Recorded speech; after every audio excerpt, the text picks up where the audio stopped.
Writing a case study.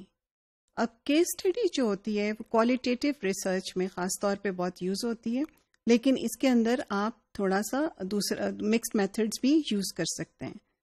Remember writing a case study is slightly different from writing the other types of research design theses, کیونکہ اس کے اندر descriptions جو ہوتی ہیں وہ بہت زیادہ انٹینسلی دی جاتی ہیں. آپ کو معلوم ہوگا کہ کیس اسٹڈیز جب آپ کرتے ہیں تو آپ کا سیمپل بھی کافی چھوٹا ہوتا ہے، کیونکہ اس میں مین پوائنٹ یہ ہوتا ہے کہ آپ نے انٹینسٹی جو ہے وہ اچیو کرنی ہے اور ان ڈیپتھ اس کی اسٹڈی کرنی ہے. So whenever you are taking up a case, please tell what are the boundaries of the case, اس میں یونٹ آف انالیسس کون سا ہے، اور اس طرح کا ایک سیمپل آپ کے نوٹس میں آپ کو ملے گا. اور پھر آپ جب فیلڈ میں جاتے ہیں تو you take a lot of notes, you highlight all the relevant facts. تو اگر آپ ایک اسکول کی کیس اسٹڈی کر رہے ہیں تو اسکول کو تو آپ پڑھیں گے ہی پڑھیں گے، لیکن اس جس کانٹیکسٹ میں وہ اسکول ہے وہ کانٹیکسٹ بھی اس اسٹڈی کے لیے امپورٹنٹ ہو جاتا ہے، اس لیے کیونکہ یہ ان ڈیپتھ ہوتی ہے اور انٹینسو ہوتی ہے. So you can sort of like high light اور انڈرسکور کی پرابلمس جو آپ کے ذہن میں آتی ہیں، ساتھ ساتھ آپ وہ کرتے جاتے ہو، ذہن میں لکھتے جاتے ہو. اس میں بہت زیادہ آپ نوٹس لیتے ہو کیونکہ ڈسکرپشنس بہت زیادہ ہوتی ہیں.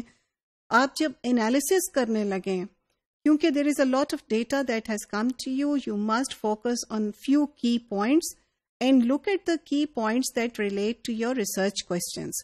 سو کی پوائنٹس اوور وہ ہوں گے جن کو ہم کہیں گے یہ ہمارے یونٹس آف انالیسس ہیں. ہم باقی چیزیں ایکسپلین کر رہے ہیں کیس کو ایکسپلین کرنے کے لیے، لیکن ہم فوکس اس پہ کر رہے ہیں، جس پہ فوکس کرتے ہیں اس کو ہم یونٹ آف انالیسس کرتے ہیں. جب آپ اس کو پڑھنا چاہتے ہو یا سمجھنا چاہتے ہو کیس اسٹڈی کو، تو you ask a number of questions in terms of why do these factors exist, what is one thing, how is one thing linked to the other, ایک چیز کا دوسری چیز پہ کیا انٹریکشن ہو رہا ہے، کون کہاں پہ کیا ریسپانسبل ہے، وہاں کے ایکٹرز کون ہیں، ایکٹر سے مراد یہ who are the people who are there and what is going on. تو آپ بہت کمپلیکسٹی میں نمبر آف ریلیشن شپس کو آپس میں اسٹڈی کرتے ہو. یہی وجہ ہے کہ اس کا سیمپل ہمیشہ چھوٹا ہوتا ہے. تو you sort of try to uncover possible links, possible solutions, اور جیسے آپ کرتے ہو آپ اپنی ریڈنگس کو ریویو کرتے جاتے ہو، جیسے نیو ایویڈنس آتی ہے اور اس کو جو بھی ڈسکشنس چل رہی ہوتی ہیں آپ اس کو بڑا کیئرفلی ڈاکومنٹ کرتے ہو. We are talking about the informal discussions that might take place in the field when you are doing a case study.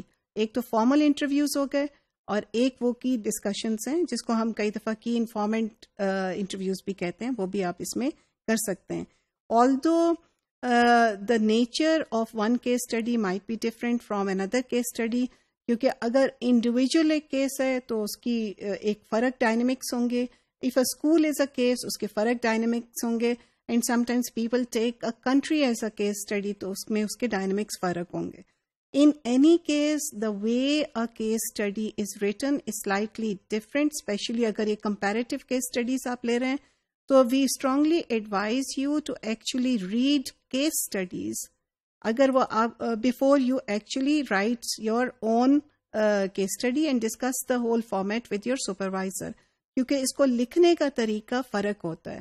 For instance اگر آپ نے 3 بچے ہیں جو کہ کیس اسٹڈی کے طور پہ لیے ہیں تو آپ ہر کیس، ایک طریقہ یہ ہو سکتا ہے کہ آپ ہر کیس اسٹڈی کا ہر بچے کو ڈیٹیل میں اس کی ساری بیک گراؤنڈ میں اور اس کی انوالومنٹ جس بھی چیز میں جو بھی آپ دیکھنا چاہ رہے ہو وہ تینوں کو علیحدہ علیحدہ ایکسپلین کرتے ہیں، کافی ڈسکرپشنس دیتے ہیں، بیک گراؤنڈ کی ڈسکرپشنس دیتے ہیں، اور پھر آپ دیکھتے ہیں کہ ان میں کون سی وہ تھیمز ہیں جو کہ سب میں ایک جیسی ہیں اور کون سی وہ تھیمز نکل رہی ہیں جو کہ ڈفرینٹ ہیں. And then you try to account for it. It's like putting together a puzzle. تو آپ کہتے ہو اچھا یہ ہو رہا ہے تو اس کی وجہ سے اگر یہ ہو رہا ہے تو پھر یہاں پہ یہ کیوں نہیں ہو رہا. So you try to figure out the problem in quite some complexity. So here the point is کہ جب بھی آپ نے case studies لینی ہو please read case study research, samples دیکھیں لوگوں نے کس طرح سے present کیا ہے and discuss it with your supervisor beforehand کہ اس کو وہ sample پر لکھنے کا پسند ہے کہ نہیں ہے, تاکہ وہ آپ کو شروع میں ہی گائیڈ کرے rather than going through this rigor and then finding out کہ اس کا آپ کو بہت فائدہ نہیں ہو رہا.